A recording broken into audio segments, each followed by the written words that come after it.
O deputado federal Carlos Jordi rebateu da tribuna da Câmara as narrativas propagadas pela extrema-esquerda sobre o governo Lula.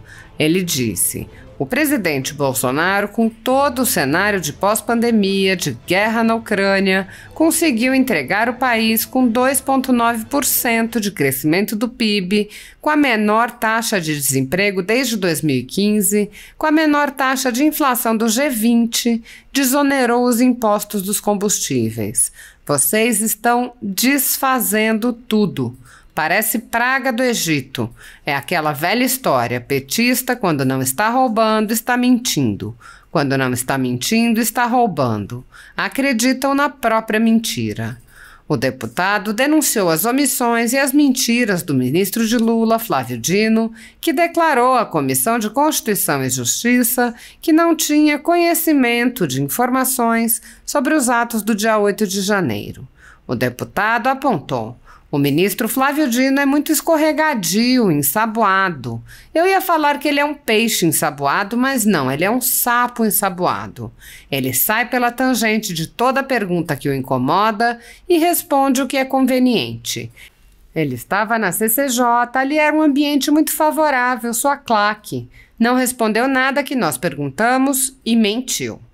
O deputado Carlos Jordi leu trechos dos informes que foram direcionados ao Ministério de Lula, apontando: eu vou ler aqui alguns trechos para vocês entenderem que Flávio Dino cometeu sim uma omissão.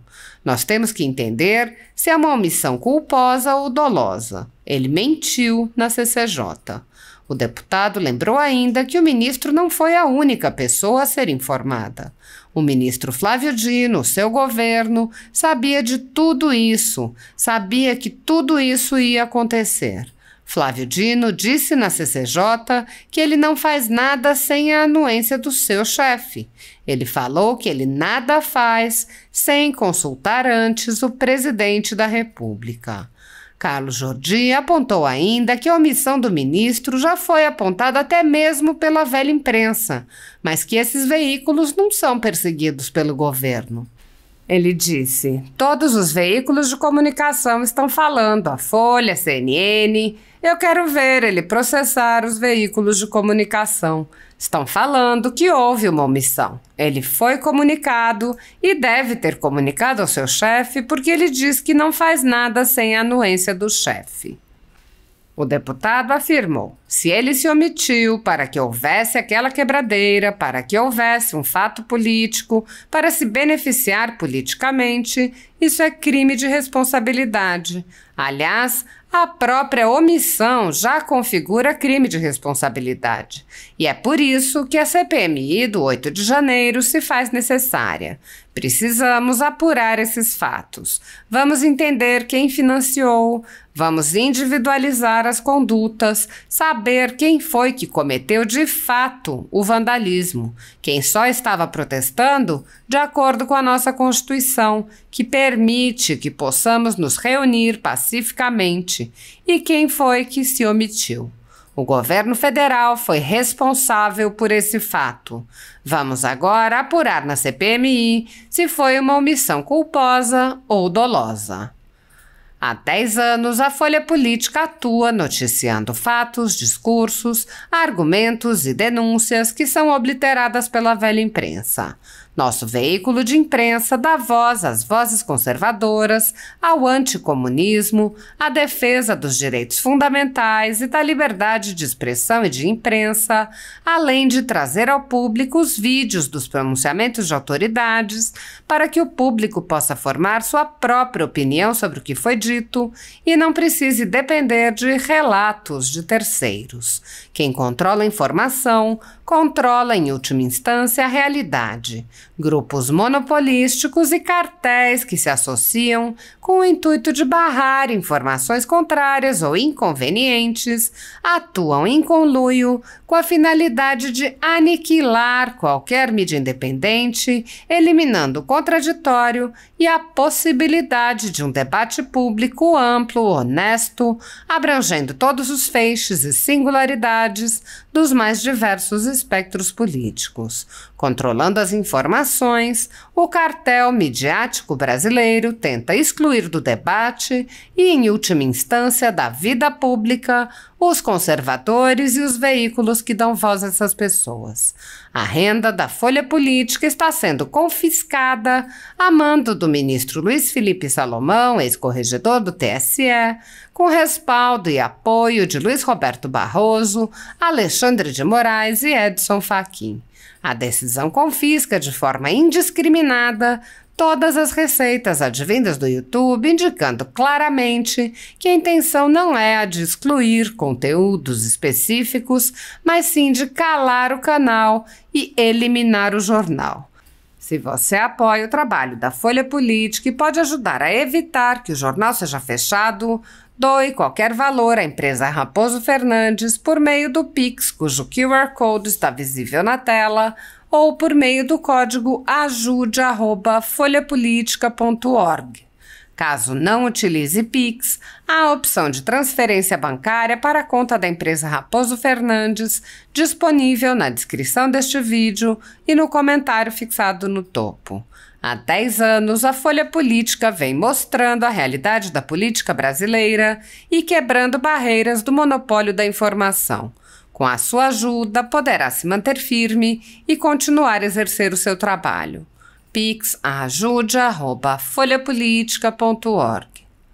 Assista. Bom dia a todos. Eu estava ouvindo aqui as manifestações de alguns deputados do PT querendo descredibilizar o presidente Bolsonaro e enaltecendo o Lula. Como é de praxe, um governo que não tem projetos, o único projeto deles é querer atacar o presidente Bolsonaro.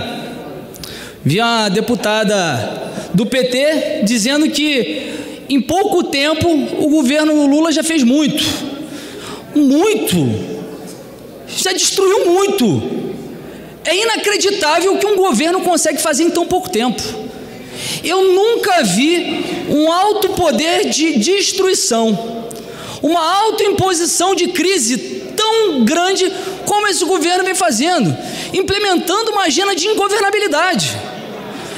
Abre a boca para falar mal do Banco Central, da autonomia do Banco Central votada por essa casa, um legado importantíssimo para o brasileiro, que conferiu uma legitimidade para que o nosso responsável pela política monetária pudesse ter uma autonomia e não sofrer interferências de políticos, de chefes de executivo, quaisquer que sejam. Abre a boca para atacar o agro brasileiro na China, uma das maiores ferramentas de geração de emprego e do nosso PIB no Brasil. O presidente da Apex foi até a China para dizer que o agronegócio brasileiro é o responsável por desmatamento na Amazônia. Gente, o que é isso? A pessoa foi lá para jogar contra o Brasil. É isso que é o desgoverno Lula. E recebendo salário pago pelo pagador de imposto, pelo povo brasileiro. Teve um outro deputado dizendo que Jair Bolsonaro já chegou no Brasil causando problema para os brasileiros, referindo-se ao trânsito, que o trânsito estava sendo fechado para a sua chegada. Mais problema do que o Lula está causando para o povo brasileiro. Vocês têm que ter vergonha na cara de falar uma besteira dessa. O cara está destruindo nossa economia, levando para o colapso tudo o que nós construímos com o presidente Bolsonaro. O presidente Bolsonaro, com todo o cenário de pós-pandemia, de guerra na Ucrânia, conseguiu entregar o país com 2,9% de crescimento do PIB, com a menor taxa de desemprego desde 2015, com a menor taxa de inflação do G20, desonerou os impostos dos combustíveis. Vocês estão desfazendo tudo, parece praga do Egito. É aquela velha história, petista quando não está roubando está mentindo, quando não está mentindo está roubando, acreditam na própria mentira.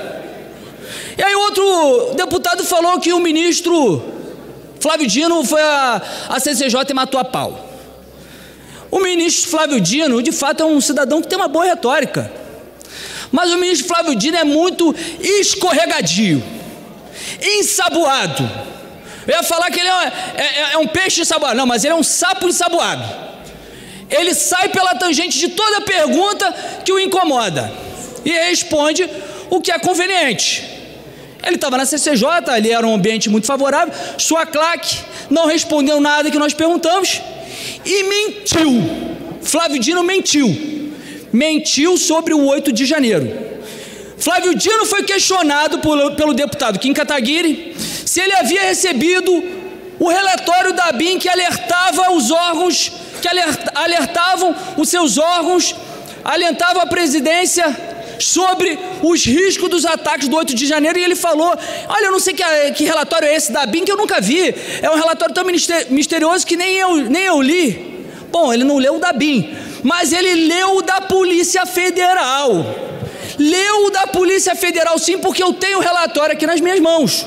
O relatório da Polícia Federal, assinado pelo seu diretor da Polícia Federal, Andrei Augusto Passo Rodrigues, relata que ele recebeu no dia 7 de janeiro, às 6h23 da tarde, a comunicação alertando sobre os riscos do 8 de janeiro. E eu vou aqui ler alguns trechos para vocês entenderem que Flávio Dino cometeu sim uma omissão, e nós temos que entender se é uma omissão culposa ou dolosa.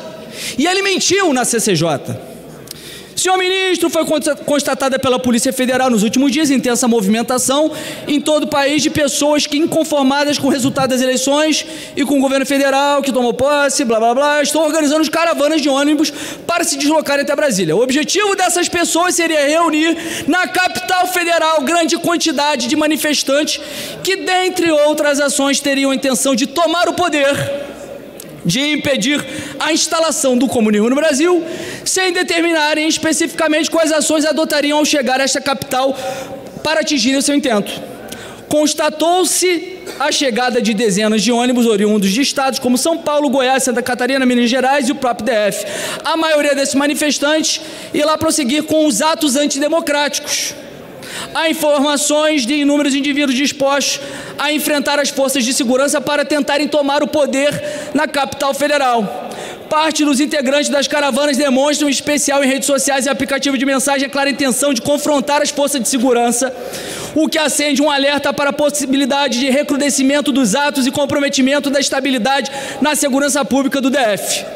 Sugere-se, por fim, que grupos de pessoas com o propósito de atentar contra o patrimônio público ou privado, bem como a democracia brasileira, também sejam impedidos de circular nesta capital. O ministro Flávio Dino, o seu governo, sabia de tudo isso, sabia que tudo isso ia acontecer. E Flávio Dino disse na CCJ que ele não faz nada sem a anuência do seu chefe. Ele falou que ele nada faz sem consultar antes o presidente da República. Então a questão aqui é sabermos se houve de fato essa omissão, porque houve uma omissão.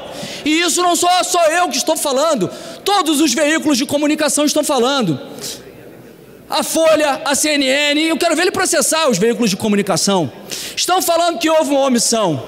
Ele foi comunicado e ele deve ter comunicado ao seu chefe, porque ele disse que não faz nada sem a anuência do chefe. E aí, se ele se omitiu para que houvesse aquela quebradeira, fazer um fato político para se beneficiar politicamente, isso é crime de responsabilidade. Aliás, a própria omissão já configura um crime de responsabilidade. E é por isso que a CPMI do 8 de janeiro se faz necessária, para que possamos apurar esses fatos.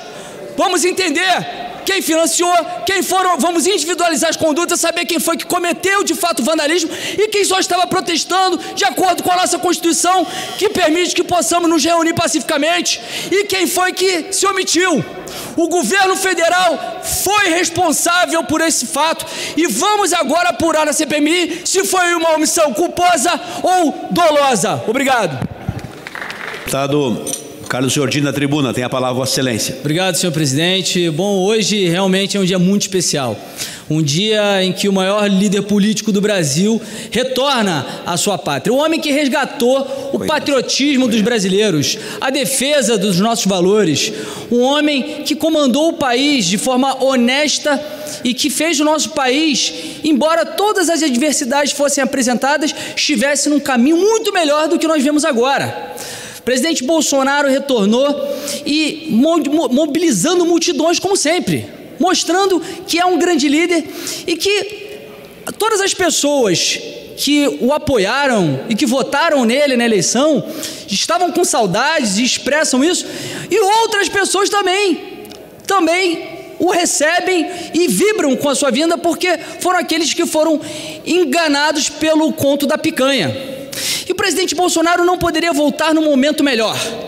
Ele volta no momento emblemático, porque, embora estejamos vivendo um momento muito triste para o Brasil, com um desgoverno que comete atrocidades, que não tem plano, que não tem projetos, não tem políticas públicas, só tem um projeto de vingança, de revanchismo, que abre a boca para falar mal da Selic de 13,75%, para achar um culpado para o seu frangalho econômico, quando essa mesma Selic já está desde o governo Bolsonaro, desde agosto de 2022, e o presidente Bolsonaro entregou o país com um crescimento do PIB de 2,9% e com a menor taxa de desemprego desde 2015 e com uma inflação também caindo, a quarta menor do G20, e agora tudo está sendo destruído.